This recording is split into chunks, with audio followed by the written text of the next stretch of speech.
인사행정 두 번째 파트 강의를 진행하겠습니다. 이번 강의에서는 공직의 분류 그리고 계급제와 직위분류제 등에 대해서 설명드리겠습니다. 중앙인사행정기관입니다. 교재 297페이지를 보시면 되겠습니다. 인사행정기관이 중요하게 된 그 이유는 두 가지가 있습니다. 하나는 국가 기능이 팽창이 되고요. 또 공무원 수가 증가되었다. 이 두 가지 이유 때문에 인사행정기관, 특히 중앙인사기관의 필요성이 이제 제기가 되었습니다. 다섯 번째 줄입니다. 조직 형태는 독립성하고 두 개의 기준인데 하나는 독립성이고 또 하나는 합의성이 됩니다. 독립성이라는 것은 행정 수반으로부터 어느 정도 독립적인가. 또 하나는 합의성이라고 하는 것은 한 사람이 위한 결정이냐 아니면 집단적인 결정이냐. 거기에 따라서 구분이 되겠습니다. 대표적인 분류가 밑에서 다섯 번째 줄입니다. 1번 독립합의형입니다. 독립합의형의 대표적인 예가 우리가 전에 실적주의 할 때 펜들턴법을 이야기했고요. 그 펜들턴법에서 포함됐던 것이 바로 미국 연방인사위원회의 설치였는데요. 미국 연방인사위원회가 대표적인 독립합의형이 됩니다. 독립합의형에 대비되는 것이 비독립단독형인데요. 비독립단독형에 해당하는 것이 우리나라의 인사혁신처가 해당이 되겠습니다. 그리고 이 중앙인사행정기관은 여러 가지 기능을 가지게 되는데요. 그 기능을 한번 정리를 해보면 첫 번째가 그 준입법 기능을 수행합니다. 준입법 기능. 예를 든다면 우리가 국회에서 결정한 그 법률 내에서 여러 가지 인사행정에 관한 규칙을 만드는 이런 것이 준입법 기능이고요. 또 준사법 기능도 수행을 하죠. 예를 든다면 소청심사를 해서 재결을 받는 이런 게 준사법 기능이고요.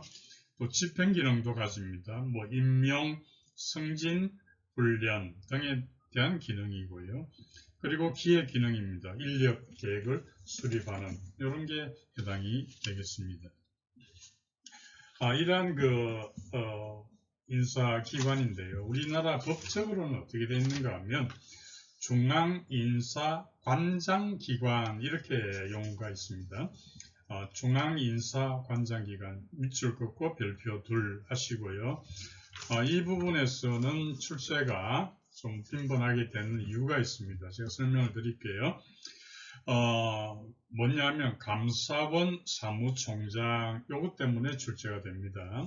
무슨 내용인지 우선 법규를 보면요. 국가공무원법 제6조를 보시면 인사행정사무는 아래 기관에서 관장한다 이렇게 되어 있기 때문에 이걸 중앙인사관장기관 이렇게 부릅니다.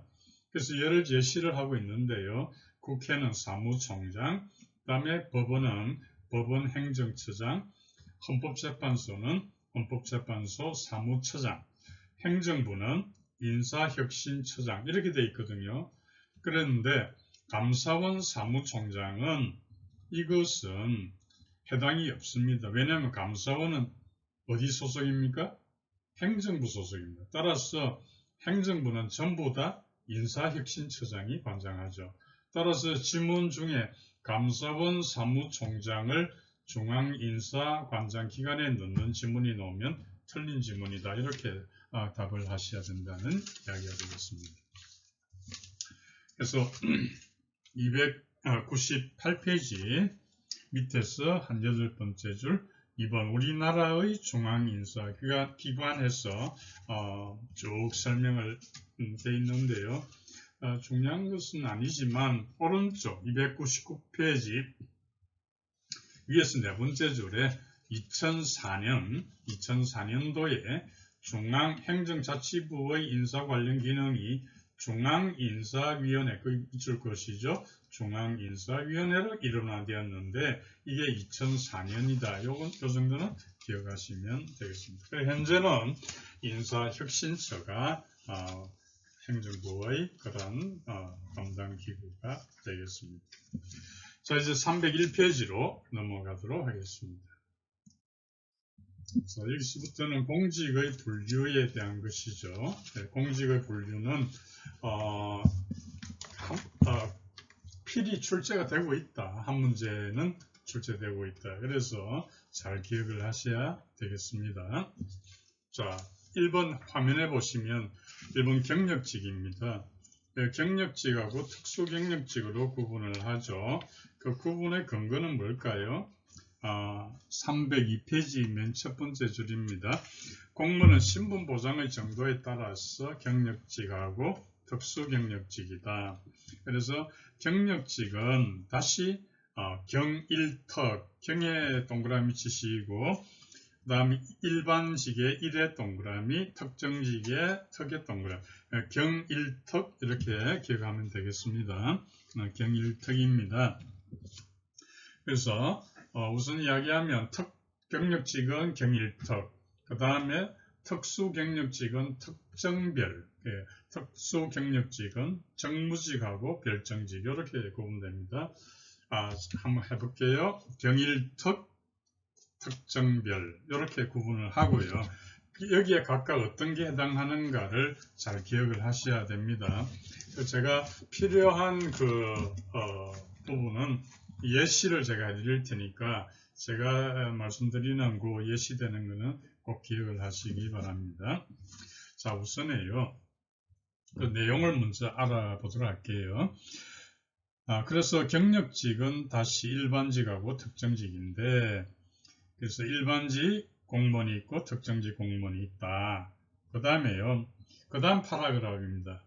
두 번째 파라그래프 보시면 다음으로 특수경력직 공무원 나오죠. 특정별, 정무직하고 별정직으로 구분이 되겠습니다. 그래서 해당되는 걸 제가 한번 불러드릴게요. 같이 한번 해보도록 하시죠. 제가 질문을 하고 여러분이 어떤 직이다 그 말씀하면 되겠습니다. 이건 다 여러분들 다 정리가 되어 있다고 생각하는데요. 한번 마무리하도록 할게요. 자, 군무원. 군무원은 특정직. 예, 이걸 말씀하시면 됩니다. 그 다음에 파출소 순경 특정직. 그 다음에 국회의원 비서관 별정직. 그 다음에 청와대, 지금은 대통령실 민정수석비서관 정무직. 자, 그 다음에 국회 전문위원 있죠. 국회 전문위원은 뭡니까? 일반직. 그러면 국회에 보면은 수석 전문위원이 있죠. 그것은 뭐죠? 별정직. 그 다음에 헌법재판소의 헌법연구관은 특정직. 검찰총장은 뭐죠? 특정직. 그 다음에 공수처장 특정직. 자, 그 다음에 감사원 사무총장은 뭐죠? 정무직. 그 다음 국회 사무총장은 뭐죠? 정무직. 그 다음에 부산시 정무부시장은 뭐죠? 별정직. 그러면 서울특별시, 부산시라는 광역시입니다. 광역시의 정무부시장은 별정직이에요. 자, 그 다음 서울특별시 정무부시장, 서울특별시 정무부시장은 방금 제가 광역시의 정무부시장 별정직이라 했잖아요. 서울특별시의 정무부시장은 차관급이거든요. 그래서 정무직 차이가 있습니다. 네. 그 다음에 임기제 공무원이 있거든요. 그래서 임기제 공무원은 경력직에서 충원이 됩니다. 그럼 임기제 공무원 말이 나왔으니까 조금 설명드리면 임기제 공무원은 두 가지가 있는데요. 시간 선택제 임기제 공무원이 있어요. 시간 선택제 임기제 공무원은 그 시간이 주당 15시간 이상 35시간 이하 이렇게 되고요. 15, 35 동그라미 치시고요. 그 다음에 한시 임기제 공무원이 있습니다. 요거는 기간이 몇 개월 이내일까요? 한시 임기제 공무원 1년 6개월, 그 1년 6개월 동그라미 치시고 기억하시기 바랍니다. 자, 그 다음에 이제 그 정도 이해하시면 됩니다. 그 틀리지 않도록 잘 정리하시기 바랍니다. 302페이지 밑에서 6번째 줄에 이 국가공무원하고 지방공무원입니다. 그래서 임용 주체가 어떻게 되느냐에 따른 차이가 되겠죠. 이것도 예를 들어서 예시를 할 테니까 기억하시기 바랍니다. 제가 질문하고 여러분 답하세요. 부산시의 지방의회 부의장, 지방의회 부의장, 지방공무원입니까? 국가공무원입니까? 지방공무원, 지. 그 다음에 부산시 교육청 부교육감, 부산시 교육청 부교육감 지방 아닙니까? 국가입니까? 국가공무원입니다. 그 다음 경상북도 지방의회 의장 지방직입니다. 그 다음에 부산시 행정부시장 국가직입니다. 이렇게 지방직하고 국가직을 구분해야 됩니다. 자, 이제 세 번째로 넘어가서 303페이지에 고위공무원단 설명을 하도록 하겠습니다.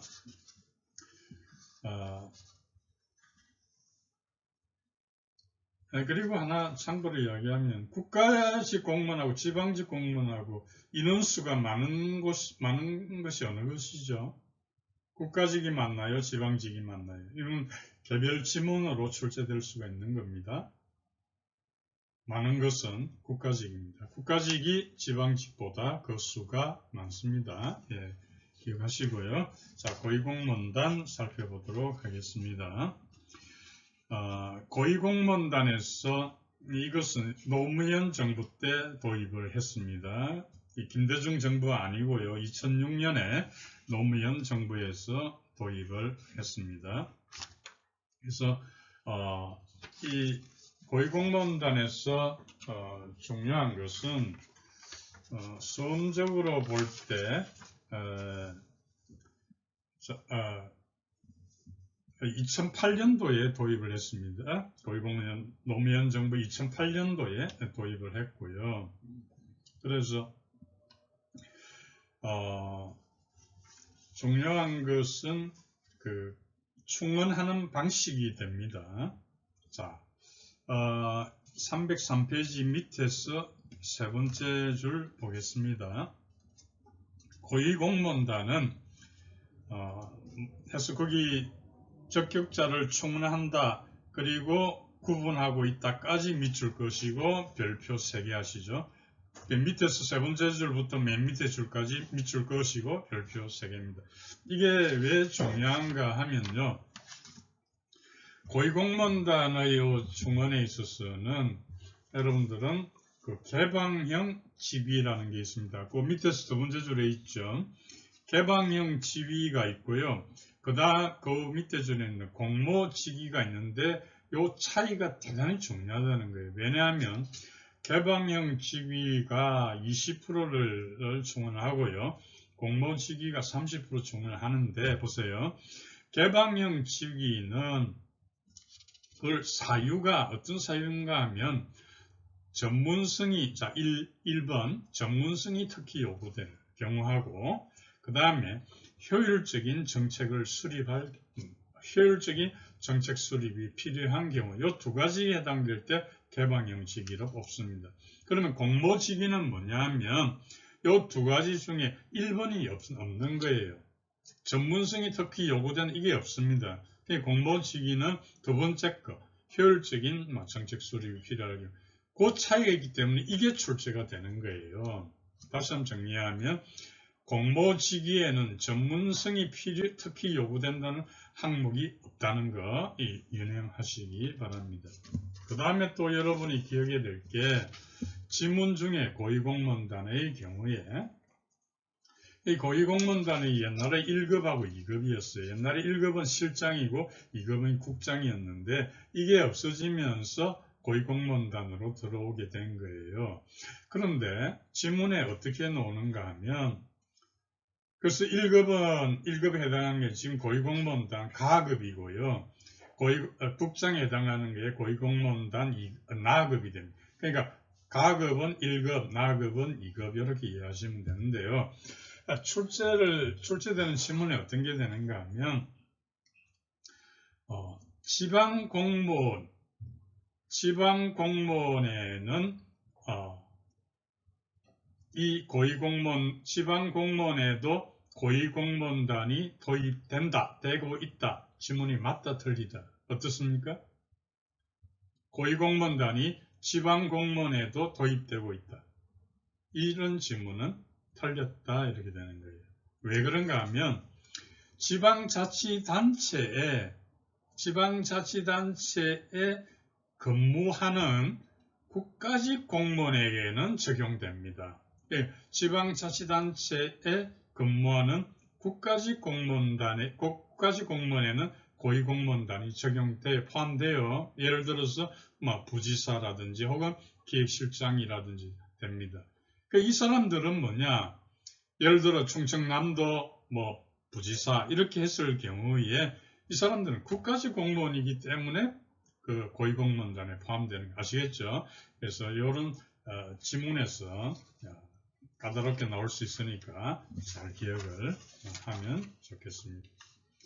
근데 무엇보다 중요한 것은 아까 이야기한 개방형직이 20%, 공모직이 30%, 그 다음에 자율 50%, 기관 자율직이 50% 이렇게 되는데 물론 20%, 30%, 50%도 중요하지만 아까 이야기한 전문성이 특히 요구되는 건 공모직위에는 해당되지 않는다는 것 다시 한번 강조합니다. 자, 그 다음에 이제 충원하는 거는요, 충원할 때 그 과정을 보면은 이렇습니다. 고위공무원단 후보자 교육을 합니다. 근데 이때 꼭 유의해야 될 게 고위공무원단 후보자 교육의 대상이 어떻게 되는가 하면 고위공무원단에 포함되는 게 1급, 2급이었잖아요, 옛날에. 그럼 당연히 고위공무원단 후보자 교육이 3급 이상이 대상이 되어야 될 건 아닙니다. 법규상 4급 이상이 대상이 된다. 그 4자에 동그라미 치시고 3급 이상 아닙니다. 예. 그래서 후보자 교육을 마치고요. 폭을 좀 넓혀주는 거예요. 후보자 교육을 끝나고 다음 역량평가, 그 다음에 심사, 인사심사, 그 다음에 임용 이렇게 되는데 참고로 신분 보장에 있어서 아까 직무 등급 1급 가나 했잖아요. 그죠? 신분 보장에 있어서 가급은 보장이 안 됩니다. 예외입니다. 왜 그런가 하면 가급은 아까 이야기했지만 1급에 이전에 1급에 해당되잖아요. 1급은 신분 보장이 안 된다. 이렇게 이해하시면 되겠습니다. 자, 304페이지 보겠습니다.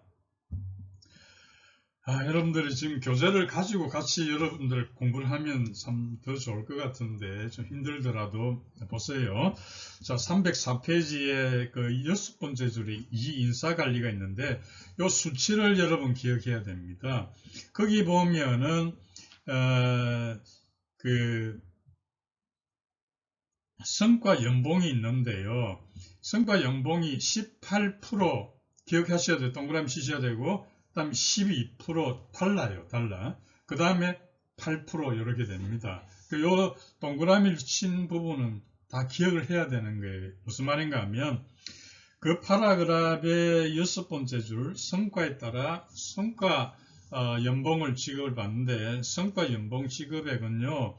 매우 우수 등급은 그 기준액 18%고요. 그 다음에 우수 12% 동그라미 치세요. 보통은 8%.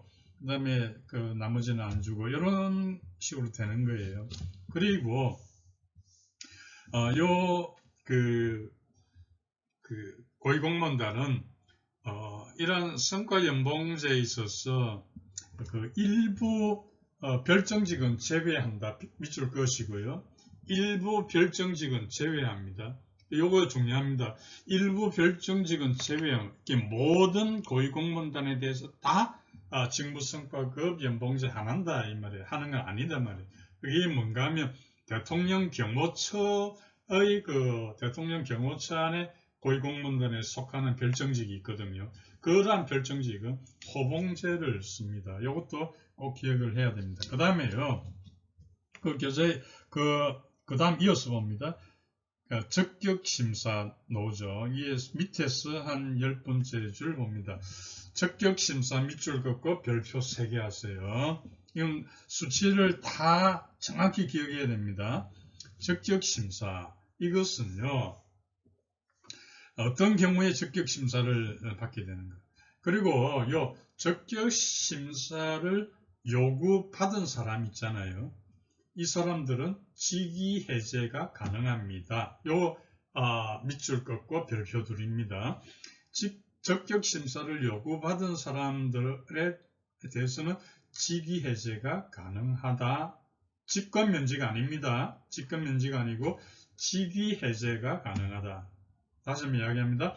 적격심사를 요구받은 사람에 대해서는 직위해제가 가능하다. 그러면 적격심사는 어떤 경우에 받게 되는가를 설명해야 되겠죠. 그럼 교재 보시죠. 그 파라그раф 아랫부분 봅니다. 적격심사는 총 2년 이상 근무성적 평정에서 연속 최하위 등급을 받은 경우거나 또 직위를 부여받지 못한 기간이 총 1년에 이른 자가 대상이 되고요. 그 다음 줄에 있는 것은 그 다음 줄을 그으세요. 그리고 근무성적부터 그 다음 줄에 적격심사를 받아야 한다까지 요건 밑줄을 그으시고 요거는 AND입니다. AND. 요것에도 해당되고 저것에도 해당되어야 되는 거예요. 그게 무슨 말인가 하면 근무성적 평정에서 최하위 등급 1년 이상 받고 있으면서 이것도 받고 정당한 사유 없이 6개월 이상 이렇게 되는 거예요. 그래서 이런 경우에 적격심사를 받아야 한다. 자, 그 다음에 중요한 내용은 제가 설명을 드렸고요. 성과에 보면은 물론 좋은 점도 많이 있습니다. 오른쪽 305페이지 맨 위에 줄에 보면은 개방형 직위 공모직위를 운영하니까 아마 경쟁이 촉진되지 않겠습니까? 그러나 5번째 줄에 반면에 문제점 봅니다. 문제점 보면 직업 공무원제 요소가 약화된다. 당연히 그럴 수밖에요. 아무래도 고위공무원단을 채택하면서 정치적인 색깔이 강한 공무원들만 좀 등용이 되는 그런 성향이 있거든요. 그래서 직업 공무원제 요소가 약화된다. 그렇게 볼 수 있겠습니다. 그 다음에 이제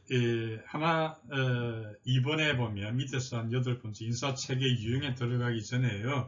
하나 추가한다면 유연 근무제 하나 소개를 합니다. 유연 근무제. 그러니까 유연 근무제에는 크게 2가지가 있고요. 탄력 근무제하고 원격 근무제 2가지 종류가 있습니다. 그러니까 우선 원격 근무제 잠깐 간추려 이야기하면 원격 근무제는 2가지가 있는데요. 하나는 재택근무형입니다. 재택근무형은 다 아시는 내용이고 그 다음에 또 문제는 스마트워크 근무형이 있습니다. 집에서 가까운 곳에 이런 설치가 되어 있는 장비가 있는 데서 가서 근무한 스마트워크 근무형 2가지가 있다는 거. 중요한 거는 탄력근무제인데요. 탄력근무제 유형은 별표 2개 하시고 기억을 해야 됩니다. 크게 보면 4가지가 있는데 중요한 거는 한 3가지가 되거든요. 그 4가지 다 설명드리면 첫째가 시차 출퇴근형입니다. 시차 출퇴근형. 이것은 하루 8시간을 유지를 하는 거예요. 하지만 출퇴근 시간은 자유롭게 조정할 수가 있습니다. 2번째가 근무시간 선택형입니다. 밑줄 긋고 별표 둘. 근무시간 선택형은 하루 8시간 근무에 구애받지 않습니다. 4시간에서 12시간 사이 근무를 하는데요. 다만 주 5일 근무는 준수해야 됩니다. 주 5일 근무 준수, 여기 밑줄 것이죠. 그 다음에 집약 근무형이 있습니다. 집약 근무형은 하루 8시간에 구애받지 않는다는 점에서는 근무시간 선택형하고 같아요. 그러나 4시간에서 12시간. 근데 주 3.5에서 4일 근무. 좀 여유가 있죠. 주 3.5에서 4일 근무. 그 다음에 재량 근무형이 있습니다. 재량 근무형은 출퇴근 의무가 없습니다. 프로젝트를 수행하면 되고요. 주 40시간 인정을 받게 됩니다. 이런 것이 유형 근무제가 되겠습니다. 자, 분류체계에 들어가기 전에 아까 종료한 고위공무원들의 그 개방형 그리고 공모직위에 대해서 다시 한번 제가 강조해서 마무리하고 분류체계에 들어가겠습니다. 개방형 직위 그리고 공모직위 이렇게 되는데요. 그 개방형 직위는 공직 내외가 됩니다. 민간 다 포함합니다. 그래서 공직 내외라고 나타내고요. 공모직위는 뭐냐 하면 공무원들끼리입니다. 공직 내에서 어떤 그 부처들 간의 부처 내외의 경쟁이다. 그러니까 이건 경쟁이 그 공무원에 한해서 된다. 이해되시죠? 그 다음에 개방형 직위는 지정하는 그 사유가 전문성을 강조했습니다. 그리고 효율적인 정책이었습니다. 그런데 공모직위는 효율적인 정책 수립 때문에 그렇다. 그래서 여기서는 전문성이 빠진다, 전문성이 없다. 이걸 제가 강조해서 설명드립니다. 그 다음에 이제 그 임용 기간을 보면은 개방형 직위는 그 5년 범위 내에서 이제 소속 장관이 정하지만 최소한 2년 이상의 기간입니다. 그러나 공모직위는 기간의 제한이 없다 이렇게 봅니다. 그 다음에 이제 다른 내용은 중요한 것은 그 정도만 하면 되겠습니다. 그래서 하나 실제 출제되었던 문제 하나만 제가 살펴봅니다. 한번 받아 적어 보실까요? 중앙행정기관의 개방형 임용제도에 대한 설명으로 옳지 않은 것 한번 봅니다. 2016년도 교육행정직 9급에 출제되었던 문제인데요. 1번에 보면 경력개방형 직위제도는 공무원과 민간인이 경쟁하여 적임자를 선발하는 것이다. 이 지문이 맞을까요? 틀릴까요? 경력개방형 직위제도는 공무원과 민간인이 경쟁하여 이렇게 됩니다. 이 지문은 틀린 지문이 됩니다. 그래서 개방형 직위하고 경력개방형 직위가 또 다릅니다. 경력개방형 직위는 민간인만을 대상으로 한다. 이것도 꼭 기억을 하기 바랍니다. 개방형이 있고 경력개방형 직위제도가 서로 다릅니다. 그 점을 경력개방형 직위제도는 민간인만이다. 공무원은 포함이 안 된다. 잘 기억하시기 바랍니다. 자, 이제 분류체계로 들어가도록 하겠습니다. 공직의 분류체계인데요. 이것은 계급제와 직위분류제로 크게 대별이 됩니다. 우선 계급제를 간단히 제가 설명을 드리고 교재를 보면요. 계급제는 사람 중심 제도고요.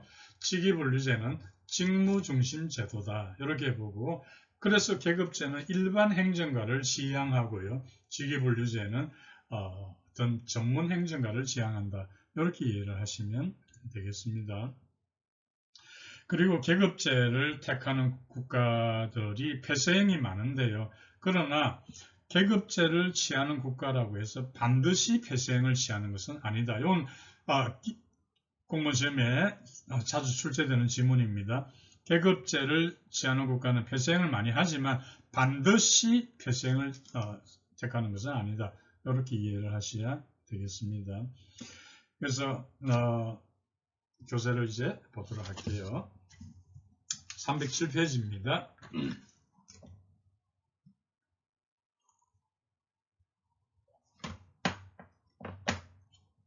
자, 계급제 한번 읽어보겠습니다. 그래서 여러분, 계급제는 폐쇄형, 직위분리제는 개방형, 이렇게 일단 큰 그림을 그리고 자, 내용을 보도록 하겠습니다. 계급제는 교재에 있는 대로 공무원의 여러 가지 기준으로 해서 계급으로 구분한다. 이렇게 되고요. 다음 페이지 보겠습니다. 그래서 직위분류제는 아까도 이야기했지만 자리, 그런데 계급제는 사람, 그러니까 직무, 계급제는 사람, 직위분류제는 직무 중심, 이렇게 이해하면 되겠습니다. 자, 계급제 살펴봅니다. 그래서 거기 본 바와 같이 2번 특징입니다. 첫째, 일반 행정각, 제가 이야기했죠. 그 다음 밑으로 쭉 둘째, 신분보장, 그리고 셋째, 폐쇄형, 이렇게 되겠습니다. 일반 행정각, 그 다음에 신분보장. 왜냐하면 계급제 하에서는 공무원 신분이 강하게 보장이 되는 거죠. 그 다음에 폐쇄형, 이렇게 되겠습니다. 장점도 있습니다. 장점은 여러 가지 그 인력 운영이 상당히 원활하게 돌아가는 그런 측면도 있습니다. 그러나 단점은 뭐냐 하면은 일을 많이 하거나 그렇지 않거나 똑같이 보수가 나가니까 이게 뭐냐면 직무급을 형성하기가 어렵다.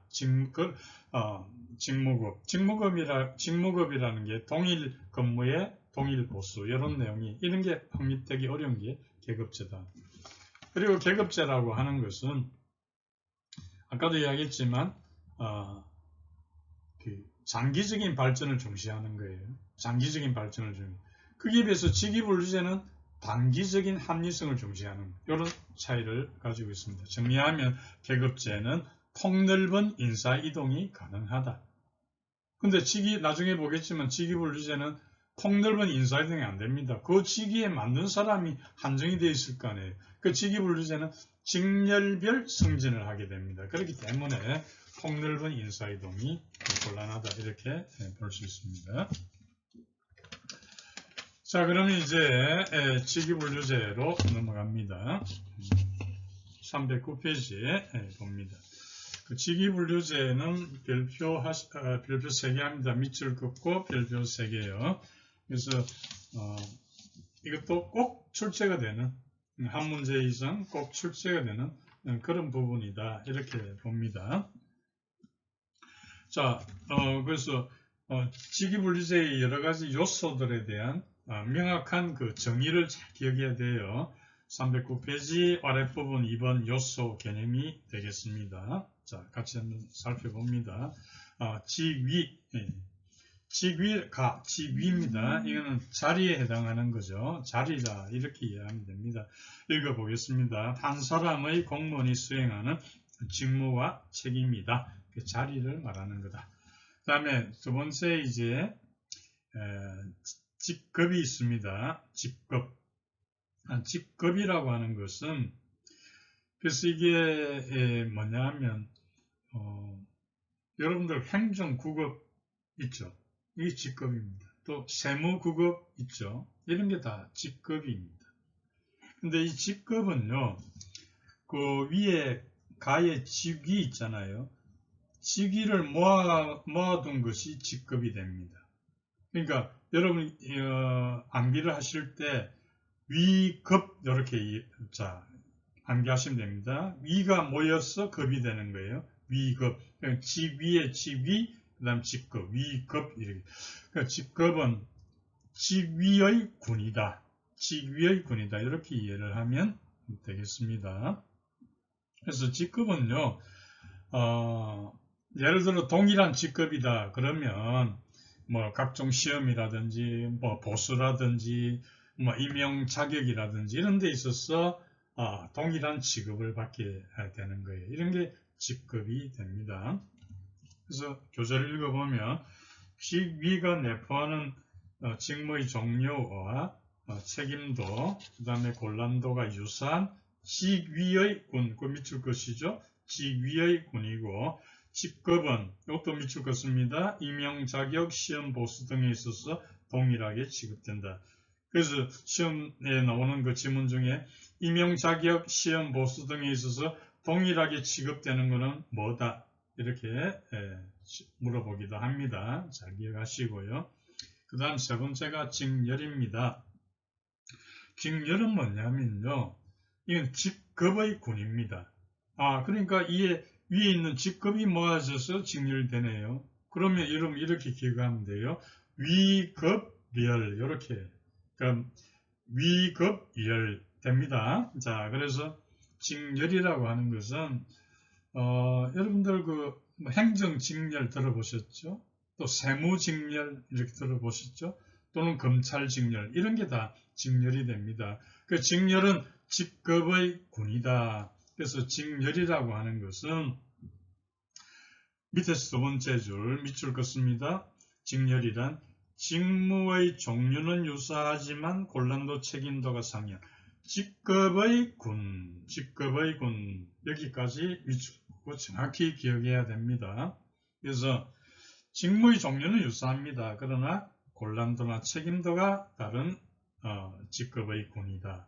그래서 일단 위급열 이렇게 그래서 실제 시험에 어떻게 출제되는가 하면 직렬이란 해놓고 지문 중에 직무의 종류는 유사하지만 곤란도와 책임도가 상이한 다른 이렇게 이것만 보고 이제 수험생들은 맞다 이렇게 동그라미 치면 안 된다는 거예요. 왜냐하면 상이한 다음에 직급의 군이라 안 하고 뭐 직위의 군 이렇게 해놓으면 그 지문은 틀린 지문이 되는 거예요. 그래서 제가 정확히 기억해야 된다는 게 직급의 군. 일단 위급열 요것만 기억하면 틀릴 일이 없을 거다 이렇게 봅니다. 자, 그 다음 페이지를 보면요. 그래서 그 다음에 이제 나오는 것이 직군을 먼저 가겠습니다. 직군, 마에 보면 직군이 있죠. 그래서 직군 위에서 7번째 줄 직군입니다. 직군은 뭐냐 하면은 이건 직렬의 군입니다. 직렬의 군. 그러니까 직렬의 군이에요. 여러분 행정직군 들어보셨잖아요. 행정직군 안에 뭐가 있습니까? 행정직렬도 있죠. 또 세무직렬도 있죠. 이런 게 모아진 거예요. 그래서 행정직군이 되는 거예요. 그러니까 여러분 이렇게 기억하면 돼요. 위급열군. 그죠? 위급열군 이렇게 되는 거예요. 그래서 직군 안에 보면 뭐 행정직군도 있고 뭐 기술직군도 있고 뭐 그렇습니다. 자, 그래서 그 다음에 이제 나오는 것이 이제 거기까지 위급열군 이것만 기억하세요. 위급열군. 그래서 기억하시면 되고요. 그 다음에 이제 세부적인 것으로 직렬 안에 이제 세부적인 게 직류가 있습니다. 직류.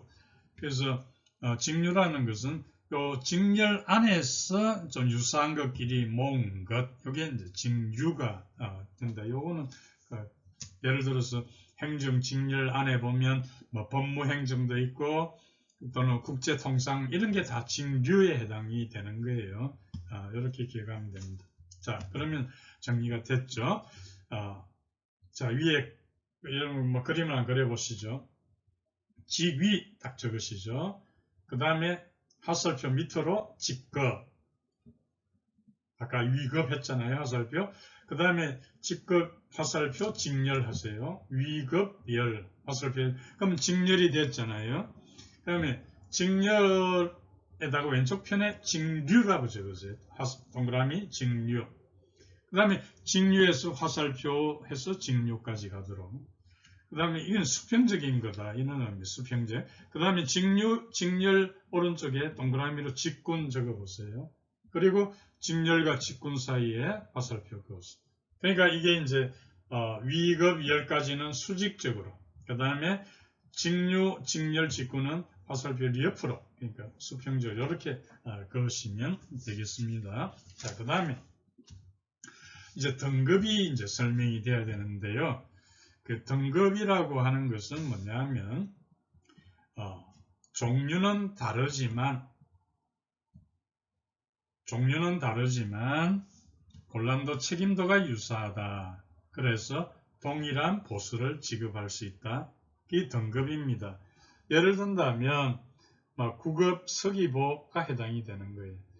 9급 서기보에 포함되는 게 뭐가 있을까요? 행정 9급, 세무 9급 다 포함되잖아요. 하는 일은 다르죠. 종류는 다르죠. 그러나 곤란도, 책임도가 유사하니까 보수는 같지 않습니까? 행정 9급 공무원들 받는 보수나 세무 9급 보수나 다 같잖아요. 그게 이제 등급이 되는 거예요. 근데 이 등급하고 여러분이 꼭 알아야 될 게 직무 등급이 있습니다. 직무 등급. 그 직무 등급은 직무 등급하고 등급의 차이를 정확히 알아야 돼요.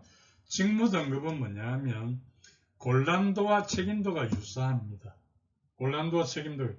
방금 이야기한 등급하고 같잖아요. 곤란도, 책임도 유사. 근데 뭐가 차이가 있는 거예요? 직무의 종류에 대해서는 언급이 없습니다. 직무의 종류에 대해서 언급이 없습니다. 아까 등급은 뭐랬어요?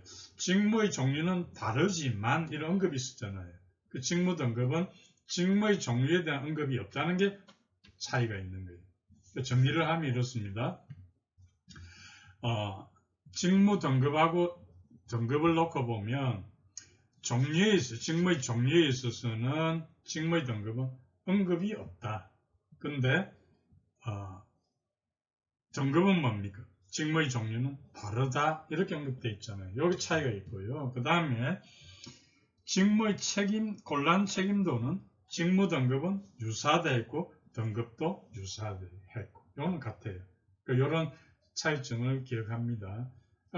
말이 나온 김에 직무 등급, 그 다음 직급을 같이 연결해 보면 직급은 어때요? 직무의 종류는 유사하다, 곤란도, 책임도는 유사하다. 이렇게 되는 거예요.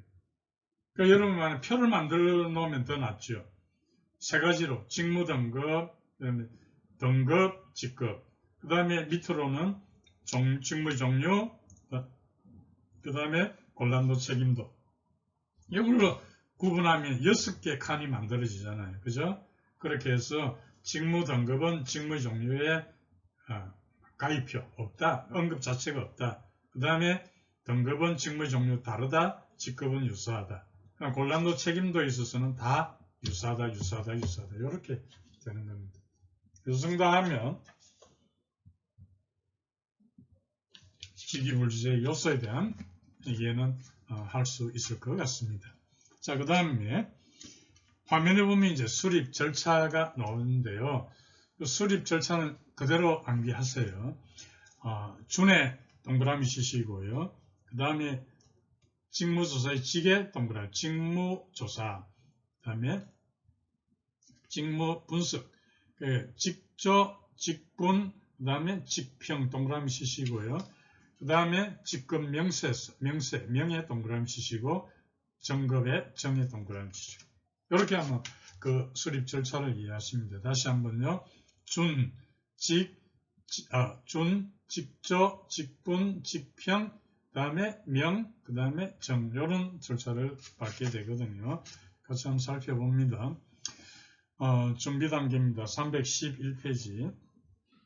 준비 작업을 하고요. 나의 직무조사입니다. 직무조사는 교재 4번째 줄에 직무기술서 거기 밑줄 것이고요. 직무기술서에 직접 기입하기도 하고요. 또 방법은 면접법이 있습니다. 면접법, 그 다음에 관찰법이 있다. 요 알아두시면 됩니다. 그 다음에 이제 다에 보면 직무분석입니다. 직무분석은 대비되는 게 직무평가입니다. 우선 두 개를 잠깐 비교하고 제가 설명드릴게요.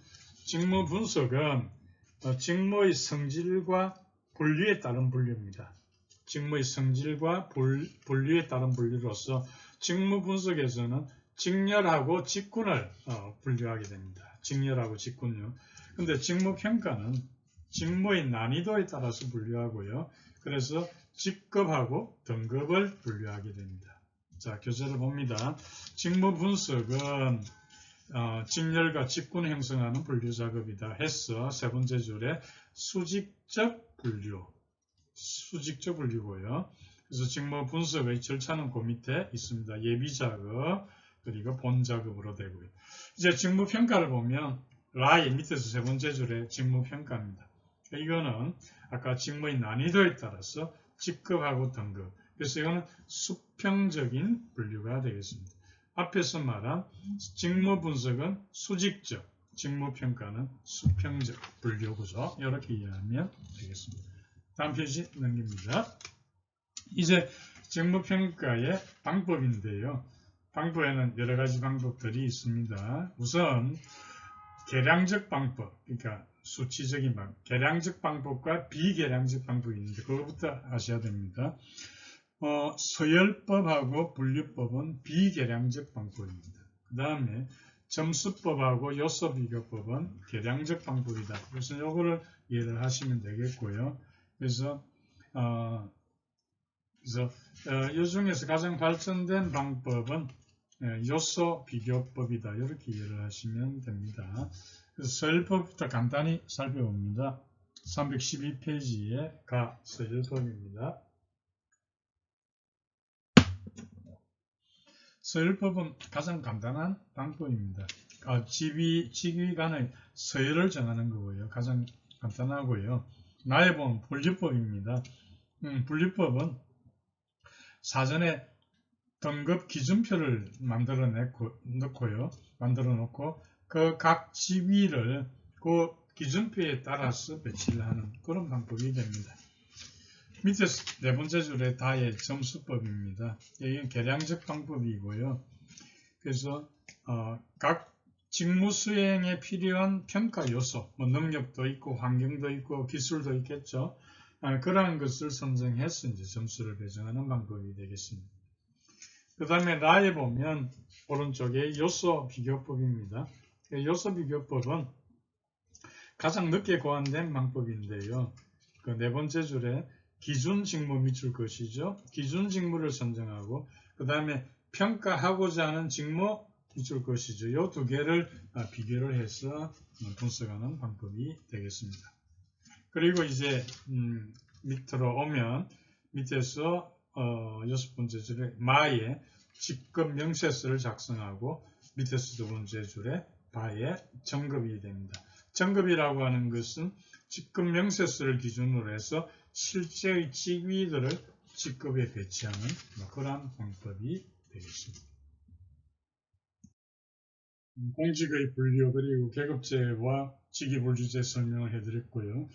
그 중에 고위공무원단의 경우는 2006년도 7월 1일부터 시행에 들어갔습니다.